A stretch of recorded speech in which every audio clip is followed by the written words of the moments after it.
Энэ удаагийнхаа бичлэгээр 2020 онд нээлттэй хийсэн трейлер төрлийн Marionette киног товчлон ярьж өгөхөөр сонголоо. Илүү том, илүү амттай KFC дангар бүргэр, амттай зингэр маха, cheddar бислэг, чихэрлэг халуунуугатай соусаар амталсан илүү том, илүү амттай дангар бүргэр худалдаанд гарлаа. Дангар бүргэрээ ердөө 12,900 төгрөгөөр KFC-гийн бүх салбараас болон KFC Mongolia.com-оор хүссэн газараа хургуулээд аваарай. Амтд зингэр мах, cheddar бислэг, чихэрлэг халуунуугатай соусаар амталсан илүү том, илүү амттай дангар бүргэр худалдаанд гарлаа. KFC. Энэ бол 10 настай хүү Мэни. Тэрээр бусадтай юм ярих дургүй, ихэвчлэн цагийг ганцаараа өнгөрүүлдэг нэгэн. Түүний ганц дуртай зүйл нь зураг зурх юм. Мэни осол үйл явдлын хар бараан зургийг зурх дуртай. Түүний хоббитой холбоотойгоор хүмүүс түүнийг хачин хүүхэд гэж дүгнэдэг. Ээж нь түүнийг үрд өмнө нь ярьж байгаагүй сэтгэлийн шархаа даван туулахад нь туслахын тулд ихэвчлэн сэтгэл зүйчтэй уулзуулдаг. Ихэнх сэтгэл зүйч нараа түүний зургуудыг хараад Мэнигийн хувьд стрессээ тайлах нэг арга нь гэж боддогч үнэндээ үүнээс ч том асуудал байж магадгүй. Америк эмэгтэй Марианы Шотландд ирж байгаагаар үйл явдал үргэлжлэнэ. Тэрээр Америкт тохиолдсон үл мэдэгдэх эмгэнэлт явдлын улмаас шинэ амьдрал эхлүүлэхээр Шотландд ирж байгаа туршлагатай сэтгэл зүйч. Хэдийгээр шинэ газар шинэ хүмүүсийн дунд байгаа ч Марианад итгэл төрөхгүй, аз жаргалыг мэдрэхгүй байгаа бололтой. Тэрээр шуудхан л шинэ ажлын газар руугаа очдог ба түүний ажлынх нь хүн маавар ухтан авдаг. Ээлдэг эмэгтэй Марианад түүний ажлынх нь өрөөг танилцууллаа. Мариана Нью-Йоркод илүү сайн ажилтай байж яагаад Шотланд руу ирэхээр шийдсэнд маавар эргэлзэнэ. Гэтэл Мариан би бороонд дуртай гэж хариулан түүний яриаг тасалдуулдаг. Өмнөх сэтгэл зүйчнээс сэтгцийн асуудлаас болоод эмнэлэг твцсний дараа тус байгууллагын боловсон хүчин дутмаг болжээ. Тиймээс Мариан ажлаа хүлээж аваад удалгүй шуудхан анхны өвчтнүүдэд хүлээн авна. Тэрээр энэ өдөр 2 уулзалт хийдэг ба 2 дахь уулзалт нь эхнийхээсээ илүү сонирхол татдаг.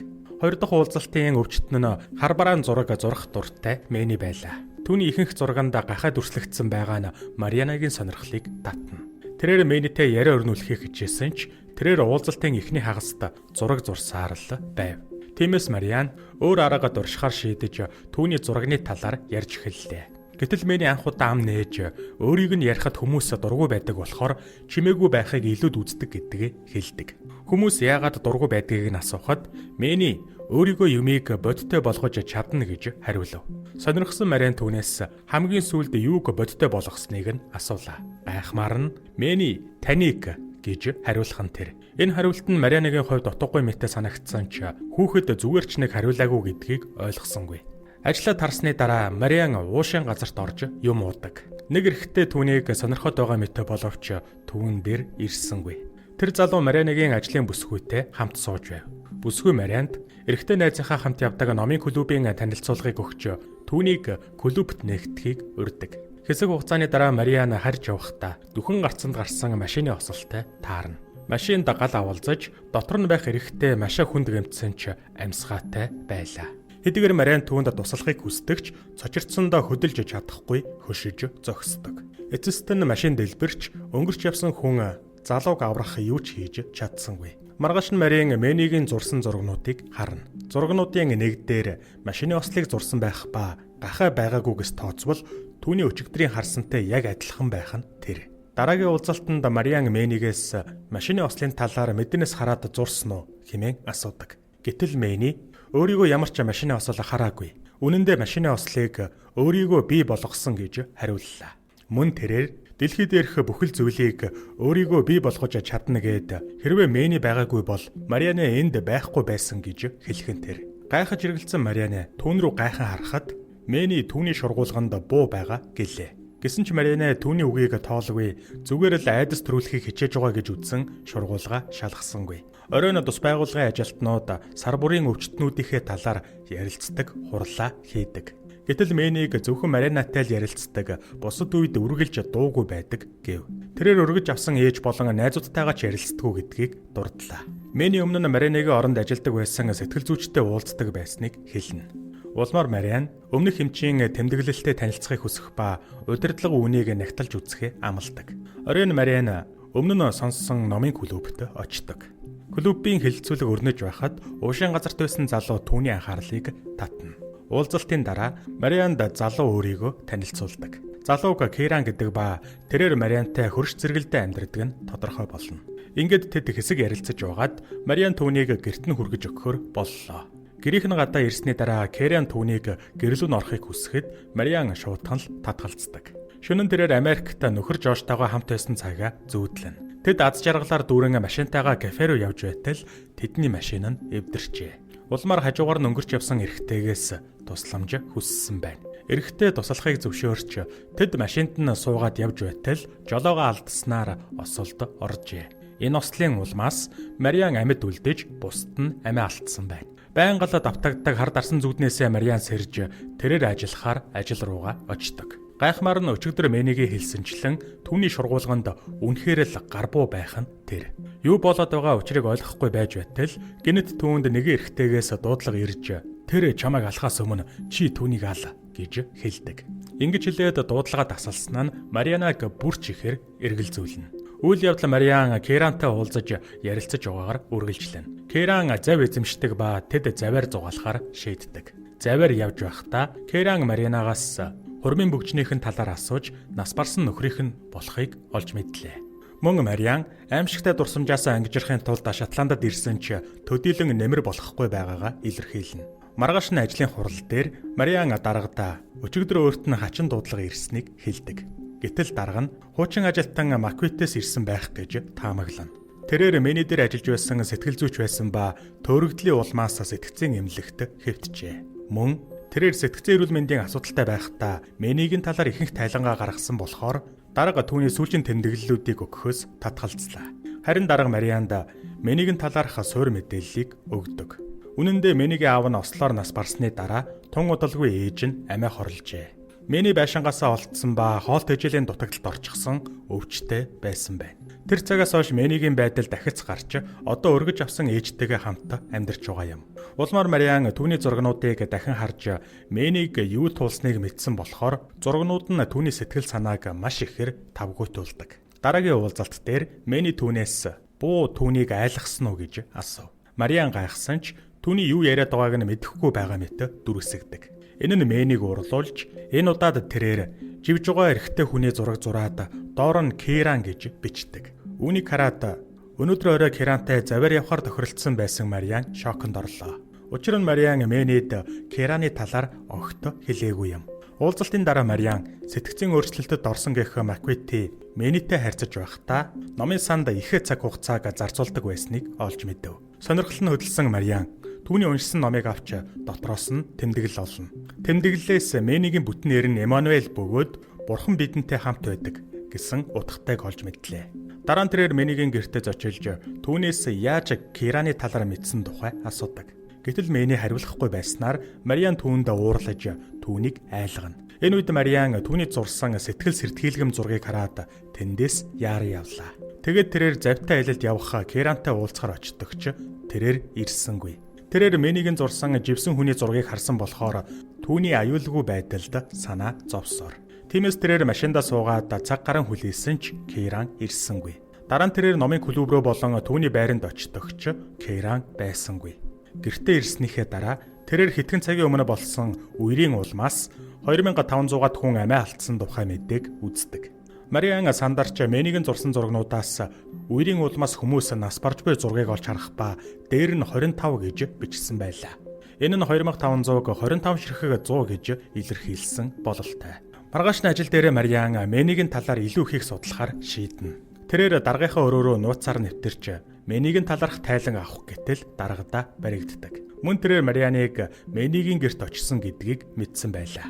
Тиймээс дарга нь түүнийг хэдэн өдөр амарч сэтгэлээ сэргээгээд эргэн ажилдаа орохыг хүснэ. Үүний дараа Мариан Маквиттэй уулзахаар сэтгцэн эмнэлэг рүү явдаг. Түүнтэй уулзахад Маквит дахин Марианагаас Мэни түүнийг алхаас өмнө түүнийг аал гэж хэллээ. Мариан түүнээс өөр зүйл асуух гэтэл тэрээр шуудханлаа гараад явчихна. Дараа нь Мариан түүнийг 2 дахь үхэл нэртэй ном уншиж байсныг анзаардаг. Энэ нь түүнд Мэни барилга дээрээс унаж өгсөн эрэгтэй зураг зурсныг санагдуулж, улмаар Маквитэд муу зүйл болох гэж байгааг ойлгон гадагшаагүй гарлаа. Гэвч түүнийг дээвэр дээр гараад юу ч хийж амжаагүй байтал Маквит барилгаас үсэрч, яг л Мэнигийн зурсан зураг шиг үгсэн байдаг. Энэ нь Мэнийг энгийн нэгэн хүү биш гэдгийг нотолж тэрээр Кераны аймаа аюулд орсныг ойлгоно. Мариан сандарч дахин Кераны завь руу очлоо. Тэрээр Керан завиндаа байж байхдаа живж өгөхгүй гэдгээс айж эмээн.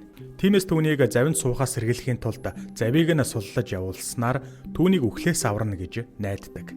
Дараа нь тэрээр ажил руугаа очиж Архибас Мэнигийн зурсан бүхэл зургнуудыг хулгайллаа. Гайхмаар нь өнгөрсөнд Марианд тохиолдсон бүхэл зүйл Мэнигийн зурган дээр зурснаар тохиолдсон байх ба хачирхалтай нь Мариан зурган дээр гахаан дүрээр дүрслэгдсэн болохоо ойлгоно. Энэ үед завин дотроо унтаж буй эрэхтэй завтайгаа живж байгаа зураг түүний анхаарлыг татдаг. Эндээс Мариан Адар борооны улмаас завин дээр унтаж байгаа Керан байж магадгүй гэж таамаглана. Улмаар тэрээр зав босолтсон гих газар руу очиод Кераны цогцсыг уснаас гаргаж байгааг олж харлаа. Тэрээр Мэнигийн таамаглалыг биелүүлэхэд нь өөрийгөө зал мэхэнд нь орсон гэж үзнэ.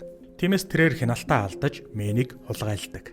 Тэрээр түүн рүү бууга чиглүүлж түүнийг яг хэн болохоо илчлэхийг шаардана. Мария Мэнийг өөрийг нь шашингүй үзэлтэн болохоор өөрийг нь шийтгүүлэхээр илгээсэн Бурхны элч гэж бодно. Тэд барилга дээр очиж Мариан Мэни рүү бууга чиглүүлээд түүнээс өөрийг нь удирдах байгаа эсхийг асуудаг. Харин Мэни түүнийг бүхэ болсон зүйлийг хийсэн гэж тайлбарлана. Мариан шүүгийг нээснээр буу гарч ирсэн, мөн завийг нь суллаж явуулснаар Кераныг алсан гэв. Улмаар одоо хангалттай гэж үтсэн Мариан Мэнийг буудаж хөнөөгөөд дараа нь амиа хорлдог.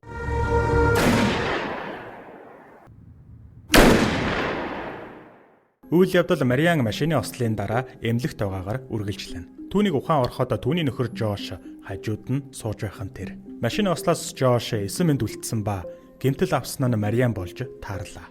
Ингээд Мариан Шотландд болсон зүйлийг тоолгүй гэртээ харьдаг. Гэтэл шөнө дунд Мариан нойрноосоос ирж Жошд өөрийгөө өмнө нь Шотландд байсан гэдгийг хэлнэ. Тэр үүнийг зүйд байсан гэж бодсон ч бүхэн нарийн ширийн зүйлийг бүгдийг нь санаж байв. Улмаар тэрээр Шотландд ажиллаж байсан газар руугаа залгахад ажлынхны газрын хүний хоолой мөн байснаар зүйд биш бодит байсан гэдгийг ойлгодог. Өглөө тэрээр хэнд ч мэдэгдэлгүйгээр Шотланд руу нисч ажлынхаа хүмүүстэй уулзна. Хачирхалтай нь тэд түүнийг таньдаггүй. Тэр тэднээс Мэнигийн тухай асуухад тэд түүнийг ч бас таньсангүй. Түүнийг хаана байгааг мэдхэр шийдсэн Мариан архивын өрөө рүү орж түүний файлуудыг газраас олдог. Энэ үед Мэни харанхуйгаас гарч ирээд түүнийг ширтлээ. Мэни түүнд өөрийгөө хизээч ирээдүг өөрчлөөгүй. Бас Марианыг үүнд удирдах оролцуулаагүй гэдгийг хэлнэ. Зургуудыг хараад Мэнигийн таамаглалыг бодиттой болгосон хүн нь Мариан өөрөө гэлээ. Мариан боломжийг ашиглан файлуудыг дахин харахад дотор нь буу байв. Тэрээр мөн Жошийн үхлийг харуулсан ганцхан зураг байгааг олох ба энэ үед дуудлага ирж Жошийг үхснийг хэлдэг. Ууралсан тэрээр гадагшаа гарч хашгирахад цагдаа нар ирэн түүнийг сэтгцийн эмнэлэгт хүргэнэ. Хожим нь Мэни түүн дээр дахин зочиллоо. Энэ үед Мариан Мэнигийн таамаглалыг биелүүлэхэд нь өөрийгөө хэрэгтэй байгаа гэдгийг ойлгов. Үүнтэй зэрэгцэн Мэни гэрийнхээ шүүгэн дотор байх нь тэр. Тэрээр өөрийгөө Мариан дээр зочлоход гахаа бүх зүйлийн учрыг олж байгаагаар зурна. Дараа нь Мариан сэтгэл зүйчтэй уулздаг. Тэрээр амьдралынхаа утга учирыг болон өнөө хүртэл өөрт нь тохиолдсон бүх зүйлийг олж мэдснээ хэллээ. Мариан Мэнигийн оюун санаанд оршдог болохоор л тэр түүний ирээдүг өөрчилж удирдах чаддаг гэлээ. Мэни эцэг эх нь амьд байхад үнэхээр аз жаргалтай хүүхэд байсан. Түүний амьдралд хүссэн бүхэн нь байсан. Гэвч эцэг эхийнхээ аимшигтай үхлийн дараа тэрээр бодит байдлаас бүрэн өссөн холдсон. Тиймээс амьдралд нь өөрийнх нь хяналтанд байдаг зүйлс үгүй мэт санагдсан болохоор тэрээр зурж эхэлсэн. Ингэснээрээ тэрээр зурган дотроо хийсвэр бодит байдлыг бий болгож бүрэн хяналтандаа авсан. Мариан бол түүний хурмаг бодит байдлын нэг хэсэг нь бөгөөд жинхэнэ хүн биш. Тиймээс л Мэни түүгээр юу ч байсан хийлгэж улмаар өгсөн ч гэсэн өнгөрсөн лөө хүртэл илгээж чадсан. Мөн Мариан Мэни түүнийг бүтээсэн гэж хэлж байсныг санджээ. Тухайн үед Мариан түүний хэлснийг ойлгоогүй ч одоо тодорхой болж байна. Мариан дээшээ хараад өөрийнх нь байгаа ертөнцийн бүх зүйл 10 настай Мэнигийн тархин дотор оршдог гэж хэлдэг. Бодит ертөнцийн Мэни сүүлчийн зурган дээрээ гахаа сэтгэл зүйчэд бүх үннийг хэлж байгаагаар зурна. Эцэст нь Мэни оюун санаан дотроо бий болгосон хийсвэр бодит байдлаасаа салснаар үүнтэй зэрэгцэн Марианагийн эргэн тойрондох ертөнцийн алга боллоо. Эцэст нь Мэни өргөж авсан ээжигээ тэрвэрч жинхэнэ эцэг эхийнхээ үхлийг хүлээн зөвшөөрснөөр кино төгсдөг.